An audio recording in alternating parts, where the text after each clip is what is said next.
Standard procedure in crime scene photography. So what are those standards?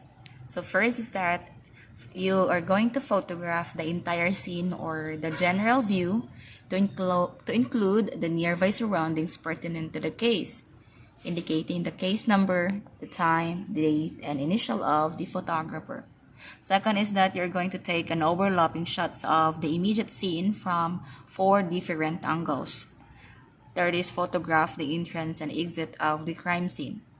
Fourth is photograph the body, such as the body of the victim or the suspect, showing the exact location, direction where it tends. After removal of the body, take a photograph of the scene with the white outline to indicate the place where the victim was lying. And then you need to take close-up photographs of the body showing the face for proper identification.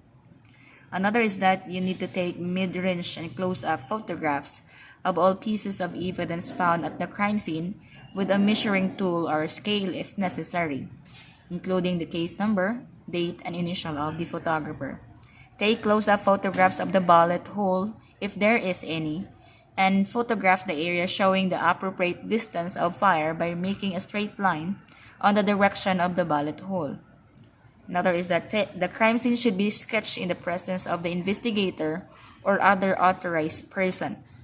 The investigator should sign in the rough sketch to attest the authenticity of the crime scene sketch. Record on the photographic logbook the weather condition, type of lens, film, and camera use. Negatives and photographs should be placed in a plastic holder and put inside a white mailing envelope with proper case identification, such as case number, time, and date before filling in a steel cabinet. Okay, now in the issuance or release of photographic evidence, it is said that there should be a written request addressed to the director of the crime laboratory. So it is said that it is required from the investigating units having jurisdiction over the case prior to release or issuance of the said photographic evidence. Upon receipt of the approved request, the photographs and other photographic evidence should be released with minimum period of 1 day. So what are the essential items of information to be included during note-taking? So we have dates, time, and location. Second is detailed description of victims and his or her clothing. Third is once the victim has received. Fourth, a general description of the crime scene. Fifth is the type of camera and film used in photographing the crime scene. Sixth is the discovery of each significant item of evidence. And last but not the least is the failure to locate certain items. Mugshot. Mugshot is a term for an informal name for what's officially called a police photograph or a booking photograph. Taking a picture of every arrested suspect became a standard procedure in the late 1800s, not long after the invention of photography. Mugshots includes both a front view and side view of the arrested person. This police tool came to have this nickname mugshots from the informal meaning of mug face. Mugshots are usually taken during the booking process, that's for jail. So the mugshot is usually done along with other methods of recording identity, such as fingerprints or other collecting genetic materials in some areas. The defendant is then taken to jail. The person will stay incarcerated until the criminal trial unless he or she will bail or there will be a bail posted.